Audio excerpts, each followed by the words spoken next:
அன்னை என்பவள் அருகில் வந்துமே பிள்ளை அறியவே இல்லையே.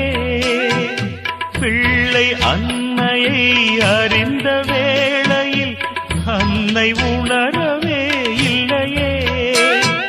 போற கண்ணிலே நீரை சுமந்தவள் உன்னை தேடியே உலகில் அலைந்தவள் சேரும் இடத்திலே சேர்ந்து விட்டாள். அன்னை மடியில் கண் திறந்தோ மண்ணின் மடியில் கண் மறைந்தோ.